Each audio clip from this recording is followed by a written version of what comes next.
Welcome to episode 210 of the Resilient Retail Game Plan. Hi, I'm your host, Catherine Erdly. I'm also the founder of the Resilient Retail Club. That is my membership group and mastermind for product businesses.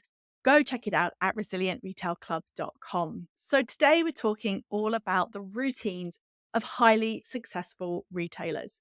I've been in the retail business now for 24 years. I have worked with everybody from pre-startup brands all the way up to $2 billion companies. And so I have seen absolutely the full spectrum of businesses that do well and businesses that really don't make it off the starting blocks. And what I wanted to do in today's episode is touch on some of the routines and the habits that successful retailers get into, whether they are big or small, to help them succeed. Now, if you're interested in what we're talking about today, then do go check out the show notes because there's a handy PDF guide that you can get from the link in the show notes that will give you all of these routines that I talk about in a handy format. So if you want to print it out, have it as a checklist, or just have it there for you to refer back to, then you are welcome to. So go check out the show notes after the episode. Welcome to the Resilient Retail Game Plan, a podcast for anyone wanting to start, grow, or scale a profitable creative product business with me, Catherine Erdly. The Resilient Retail Game Plan is a podcast dedicated to one thing: breaking down the concepts and tools that I've gathered from 20 years in the retail industry and showing you how you can use them in your business. This is the real nuts and bolts of running a successful product business, broken down in an easy, accessible way. This is not a podcast about learning how to make your business look good. It's the tools and techniques that will make you and your business feel good. Confidently plan, launch, and manage your products, and feel in control of your sales numbers and cash flow to help you build a resilient retail business.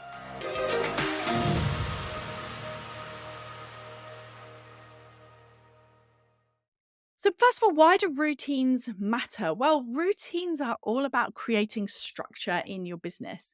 The thing is with retail businesses in particular is that they are effectively highly seasonal and highly predictable to a certain extent. Now, they're also extremely unpredictable in the sense of you never quite know how a customer is going to react to your products or when you're going to have a big spike of sales or a quiet month. But over time, you will see that there are definitely patterns that come time and time again, and things that you can anticipate, things that you can get ready for.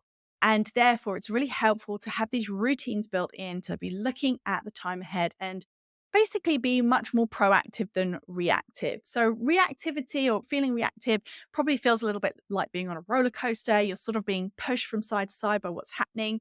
So, when you're being proactive, you're taking the time to put these routines into place. You're always got one eye on what's coming next, and you feel much, much more in control. So these routines are really crucial in helping you feel in control of your business, feel prepared for whatever comes up. Because as I said, on the one hand, you can anticipate certain things in retail, but there's always things you can't anticipate. So if you've taken care or if you've managed everything that you could anticipate, then it gives you much more bandwidth for you to be thinking about the things that you maybe weren't expecting. So that's why routines are important. And I'm going to start going through in this episode. I'm going to talk about daily routines, weekly routines, monthly routines, quarterly routines, and yearly routines, and a little bit about how they all fit in with one another. Now, in terms of how you actually want to be doing these, we should really be starting with the yearly routines, and then everything else flows from those. But I'm going to start talking about the day to day and then work my way up because I think it'll put it all into more context if I do it that way around. But in your own business, if you've never done a yearly planning session, for example, maybe you want to start with that to set your overall goals for the year before you start breaking it down into your quarterly goals, your monthly goals, and so on and so forth. So that could be something for you to consider. If you get to the end of this episode and you feel like, I just don't even know where to start, I would actually start at the end with the yearly piece and work my way back so that when you're doing your daily work, you know that it's all fitting into a much bigger picture. That's the other reason that these routines are so important, because it just helps us make sure that all of our activities that we're doing, and we're all doing a lot of things every single day, we're making sure that they are all building towards something as opposed to feeling scattered and pulled in lots of different directions. So, daily routines. This actually does also come from a good weekly structure. So, again, before you start working out what your daily routines are going to be, you probably want to get into the habit of having a good weekly routine, which I'll touch on that in a minute. Basically, you want to take the time to plan out your week and then have daily time blocks. So, this may look different for you depending on what you do in your business, but typically, people will have a time block that relates to prepping their marketing for the week. They might have a time block dedicated to managing the team if they have a large team that they manage. They might have a time blocked out to do forward planning and thinking, a time blocked out to do their bookkeeping or their finances, their cash flow spreadsheet, that kind of thing. They might have time booked out equally to be working on product development or design. It all really depends on what your business is and what you need to be focusing on in that business. So, with your daily routines, what you want to do is work out what it is that you want to fit in, creating those blocks for the week. And my suggestion is always do those blocks first.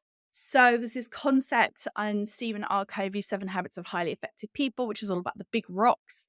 If you don't know what I'm talking about, then go to YouTube and Google big rocks demonstration. You'll see a really good example of what that looks like. But essentially what it boils down to is if you want to fit something in, you do it first because everything else will fit in around it. But if you do all of the other little stuff first, then you'll never have time for that big chunk of concentration. Now, everyone works slightly differently, but the majority of people that I speak to concentrate best first thing in the morning. So make sure you've got this weekly routine mapped out so that every day you know what your time block is for that day.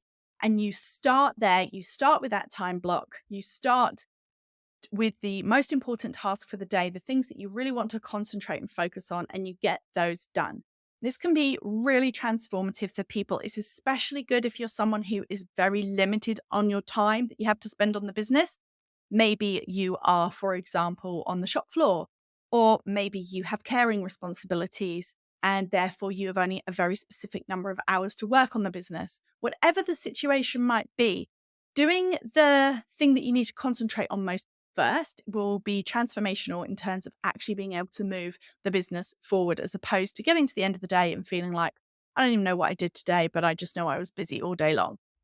So make sure that you put any reactive tasks. So reactive tasks are things like sending out orders, answering customer emails, answering general emails, talking to team members about inquiries, anything like that, anything that is reactive or almost what I would call like a low concentration task. You do have to think while you're doing them, but they're not something that you have to sort of sit quietly and really get your head in place to do it. Make sure you put those after lunch. I think it works really well generally for most people to have a nice block of concentration in the morning to get things done, to get through things. And then in the afternoon, that's when you deal with all of that reactive stuff. Whereas again, like emails are like ping pong, you write an email and then another one comes back in response. And you can actually just sit in your inbox all day long. And it's entirely possible to do that and just responding to things as they come in, and then you just never get anything done. So make sure you get the things done that you want to in the morning and then everything else in the afternoon. There are some other things that you should be doing on a daily basis. Usually it's to do with making sure everything is running smoothly, making sure your customers are happy, making sure there are no delays. And also, I think that getting inspired is a daily task. It's something that you should always be doing, looking for new ideas, looking for inspiration. Just as you see things, just constantly be on the lookout as you're going through daily life, just making sure that you are constantly thinking about what comes next and maybe have a swipe file for images, messaging, product ideas, all of that kind of thing is something that is a great habit to have on a daily basis, even if it's 5 minutes a day, just thinking about what comes next for your business and looking for inspiration outside of yourself. So then on to the weekly routine. So as we've already touched on, part of your weekly routine, or a big important part of your weekly routine, is planning out the week ahead.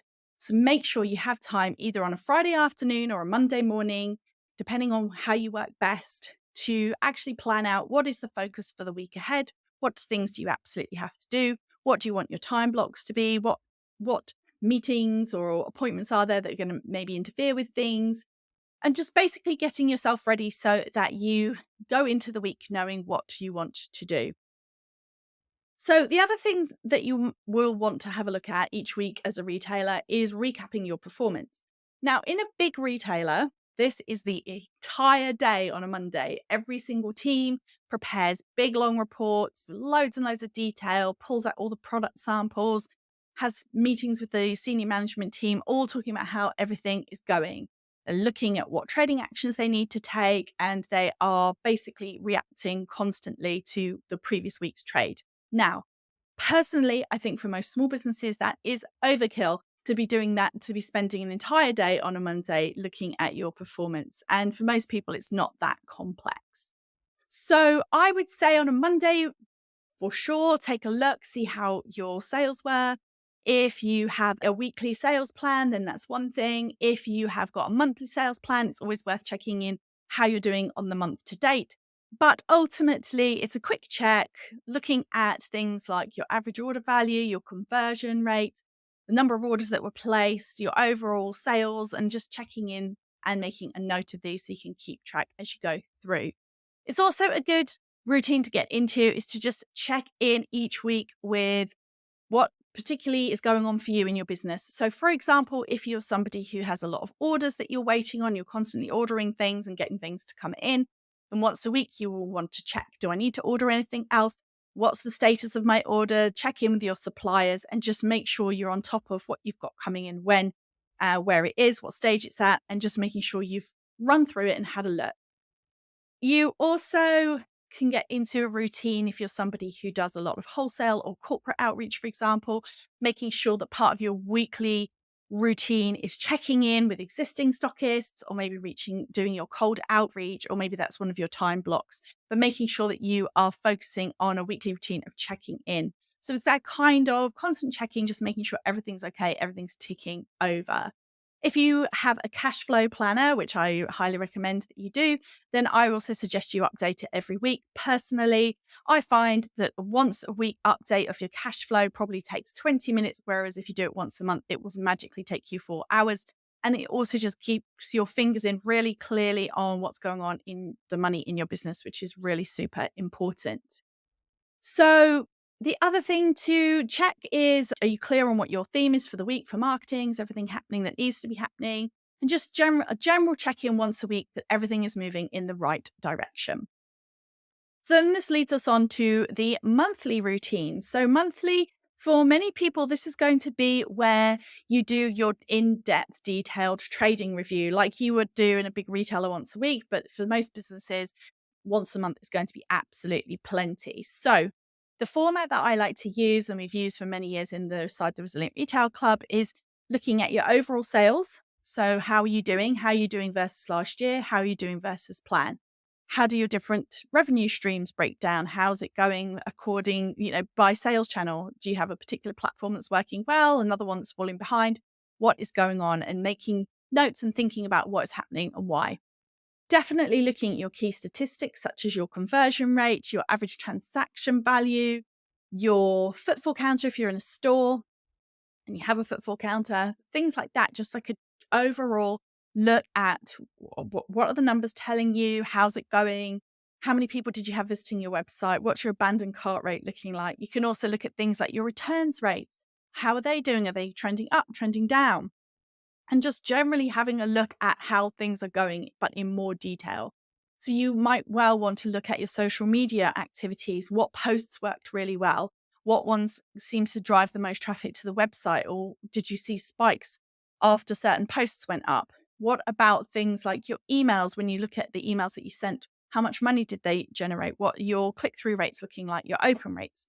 Just generally having a look at how everything's going, making notes, and then also updating things like your stock plans. So if you have a stock and sales plan, you update it once a month with your current sales, your current stock purchasing. You and then can have a look and see how much budget you've got going forward for your purchases. Is your stock piling up, or actually is it doing okay?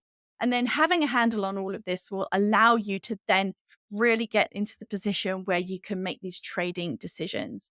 So trading decisions are all about asking yourself, what do I need to do? So for example, if sales are going really, really well, I would start asking yourself questions like, what is happening here? Why is it doing well? What is it that's working? Do I need to buy more of that? Do I need to ask my supplier if they can increase the next repeat order? And if things aren't working, then you can ask yourself other questions such as, do I need to run a promotion on certain things to grow my sales? Is my stock beginning to pile up? Do I need to cancel some future orders? What could I do? Well, let's brainstorm some ideas. Do I need to add to my current marketing plan for the next month to help me push sales? Did I send emails? Do I need to send more emails? Is my current social media content working? And do I need to switch it up? These are all really great questions to ask yourself on a monthly basis, because it just means that you're really, really clued into what is going on in your business and you're taking actions that actually improve the situation. So you don't end up where your sales are doing really well, but you're not really addressing it. And then you run out of stock, for example, or you have a tough sales month and you just get into denial about it and you don't take any action and your stock piles up, for example. So there's lots of different things that you want to look at, but what you're trying to do here is trying to hone in on what's happening and how you can make it better.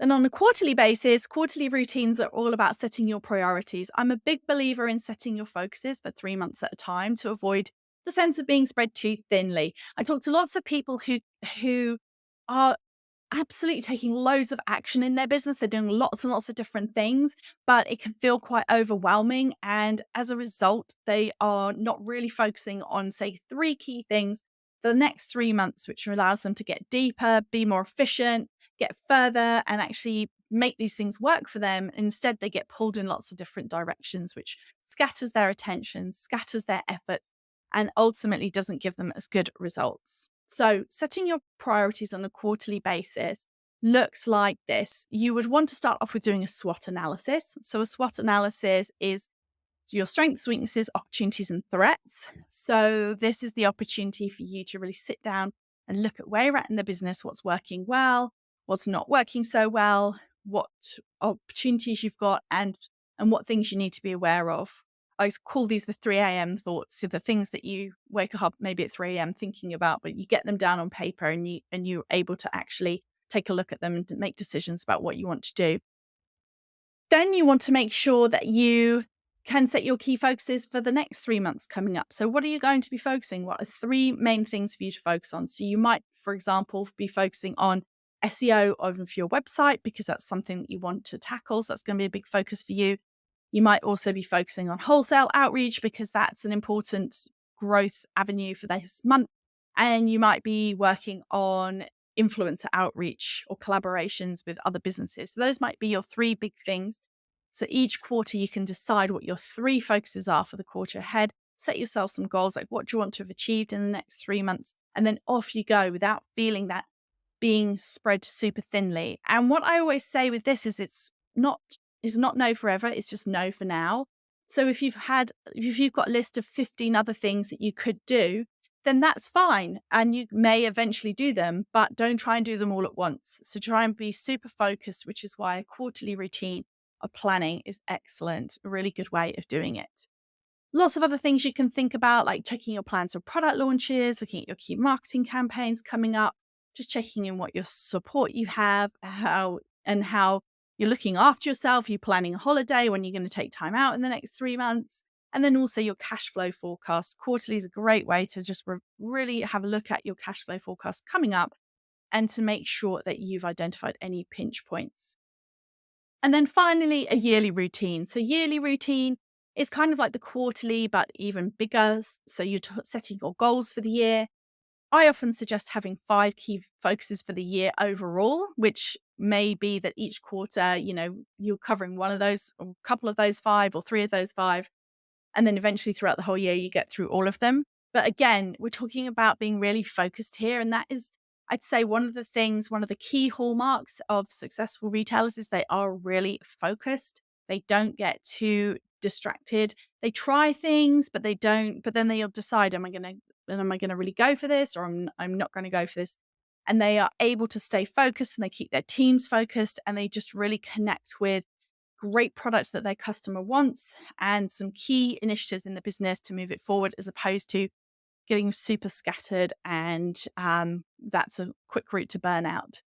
So on a yearly basis, you would be doing things like setting your goals, reaffirming your long-term vision for the business, going through your bills and expenses, setting yourself revenue and profit goals, definitely setting budgets, stock budgets, purchasing plans, creating your stock plan for the year, reviewing your team and setting their goals, and then reviewing what support you have and what structure you have so that you can be sure that you have got the best support in place for you. So those are the routines in a nutshell. They go from, as I said, from yearly, setting your goals, down to daily.